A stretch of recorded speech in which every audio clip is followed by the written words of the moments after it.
Chapter 12 Mercenaries of the Zyetho. Umani. Umani. Everything is inverted when I come to, my skull brimming with pressure. Umani. Saba's irritated whisper finally resonates. I thought we'd be on a first-name basis by now. My proposition does not settle well with him, judging by his bleak expression. Never mind. Where are we? I peer around at my surroundings as best I can whilst dangling from a rope and hitch secured to what appears to be a sort of meat hanger protruding from the framework of the hut's ceiling. Two cornering walls support the canopy-styled roof, over which is layered a row of sticks and the same strain of leaves that I had observed at the stadium in Targovadra. I see no other structures nearby, just the swelling hills of pink sand stretching endlessly into the horizon. My guess, formed on the evidence that lay before us, is that we're being held at a routine rest location for the Zyetho. I'm not certain whether I sense any sarcasm in his tone or not. I'm unaware of the evidence he speaks of. The what? You forget whom you're speaking with. Explain yourself like you would to an infant. Perhaps you'd fancy belittling me that way, and so long as I can make out our situation, I'd be more than forgiving in your doing so. My lackluster humor may very well be the reason that our friendship withers, or never truly takes hold to begin with. He scoffs, then proceeds to explain. The Zyetho, a faction of Tomas mercenaries, are a formidable presence in this barren expanse. Their keep situated far from any civilization. Their reputation precedes them as a merciless and unrelenting clan, spearheaded by a cruel initiation ritual wherein they cull 9/10 of their young before they may even come to their 4th year of age. Their motivations are driven solely by the pursuit of power and profit, more so even than the common Tomas, as attested to by their ruthless willingness to exploit those who cannot protect themselves.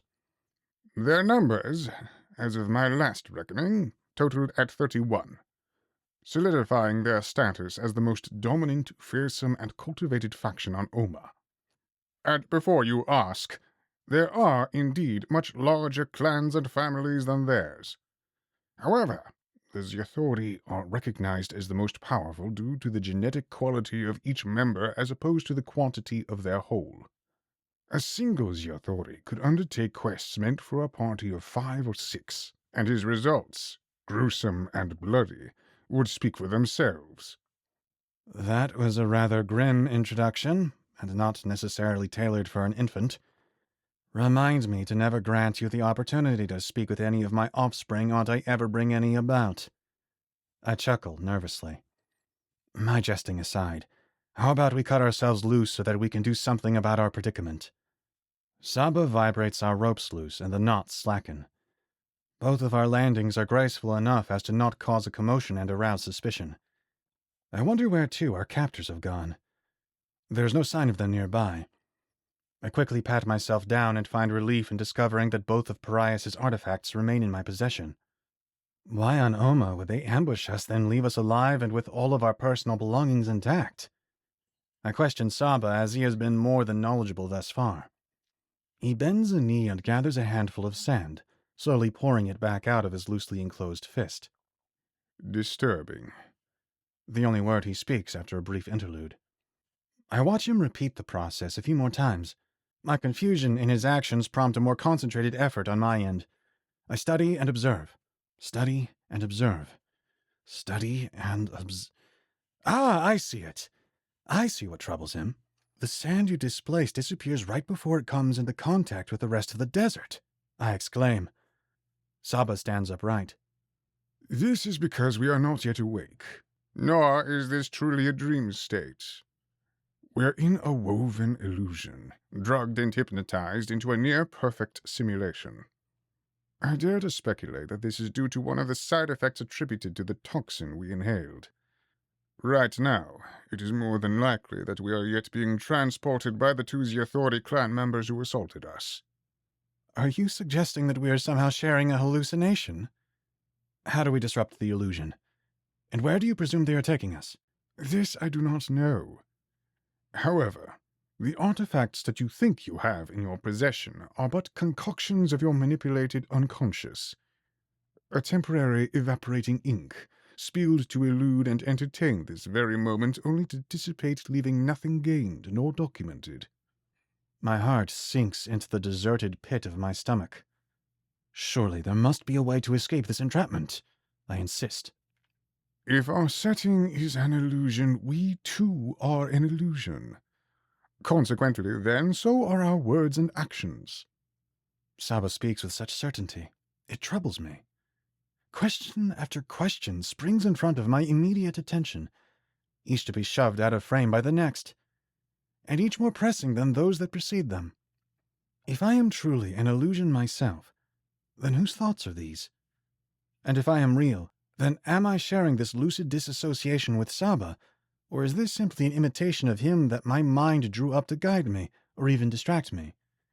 If the latter, then this is a rather elaborate portrayal of Saba, since he is capable in elucidating to me who the Zyetho are. This would mean that the toxin inhaled somehow imparts and seeds knowledge, whether true or false, that the subject would otherwise not have, into his mind. Where is my guardian's voice at such a critical hour? Eyes shut, I inhale deeply through my nose. I exhale slowly. I inhale deeply. I exhale slowly. I sit cross-legged with my spine firm and my shoulders hanging. My forearm rests atop my knee with an open hand to receive. On my left, my other forearm, too, rests atop the other knee, but with the palm facing forward to give. Where I learned of this particular style of prayer evades me. It is as though it descended from the celestial realm, from the inscrutable heavens just now. Surely someone watches over me. And Omani may never be lost. They only have to search for the mother tree. Give to the well and receive her blessing. Then we will see their path. For the tree and the well are tools of the highest. This ancient quote recited to me by Captain Yindra densely rings within. The supposed consideration that I may now be the enemy does little to stop me from utilizing the living legend's lessons. He is far more astute than I regarding the old ways, though he humbly admits that he, too, does not quite have a full grasp on them himself. Nevertheless, this neither stops him from threading together the little historicity that is available to him of eras long past, nor does it withhold me from employing what he has thus far gathered from it. All this while I had assumed that his intrigue of the archaic epochs was simply an impractical and leisurely pursuit. However, I am not so sure any more. I inhale deeply. I exhale slowly. I inhale deeply. I exhale slowly. The cyclical repetition induces a powerful trance, one within the illusion itself. With my spirit piercing through the deceiving barrier and funneled back into its carrier, I am free of the fraudulent realm. I awaken abruptly to a rattling, dark but real world. We are in the back of a carriage. I know this for certain.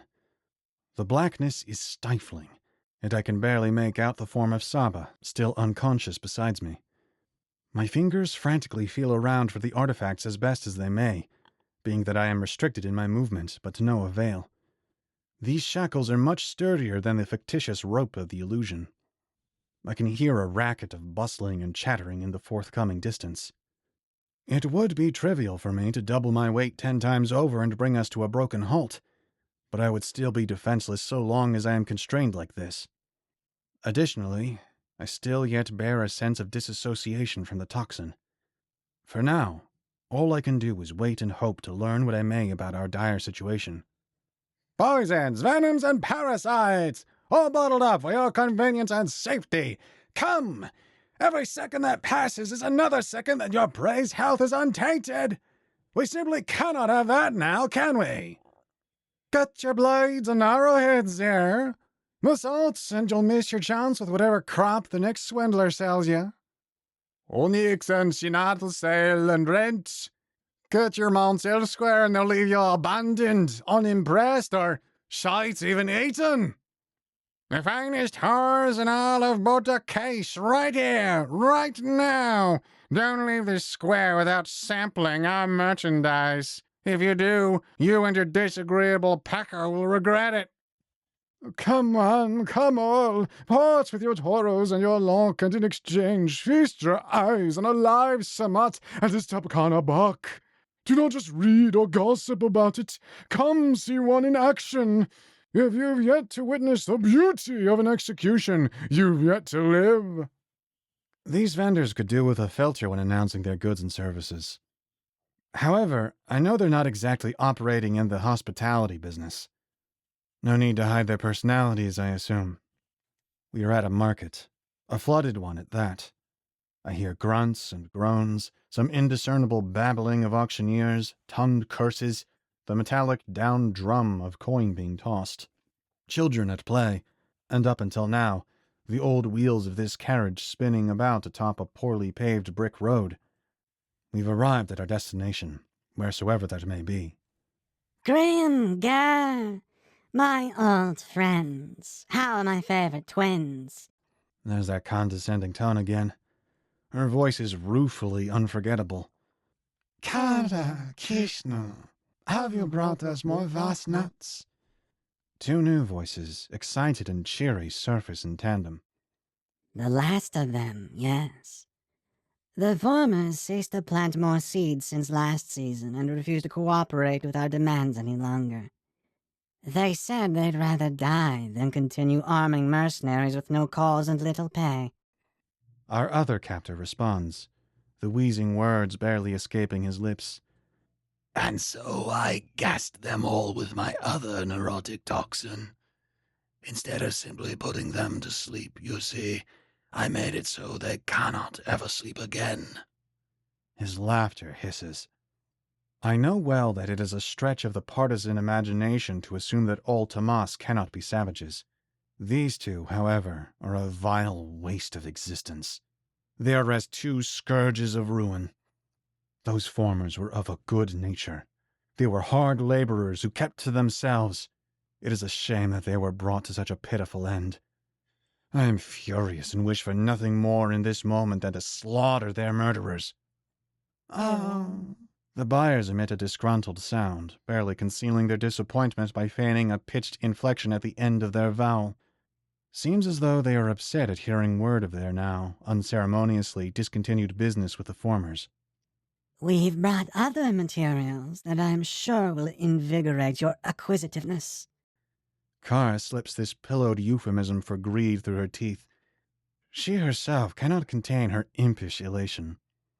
Wait, she couldn't mean the artifacts. I hear the lock of a chest clicking open and what sounds like her fumbling around inside of it. Shield your eyes, but in the same breath prepare to feast them. The brightness of these objects are brilliantly blinding. She cackles. Ah, splendid, superb, succulent. We've never marveled at anything like this before. How do they shine so? The supposed twins, by the nature of the uncanny similarity in their voices, teem with a euphoric curiosity. I am now fully confident that they are admiring the map and fan. 4,000 toros each, and another 300 per unit for the nuts. The wheezer concisely and directly delivers his price. Kishnu, you drive a hard bargain. Well, actually, you don't drive a hard bargain at all. We pay whatever you demand every time. They laugh anxiously.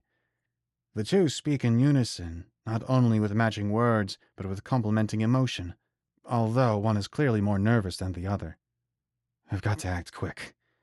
But in my position, what could I possibly do? I fiddle with one idea at the moment. It is extremely risky, yet it may be our only prospect.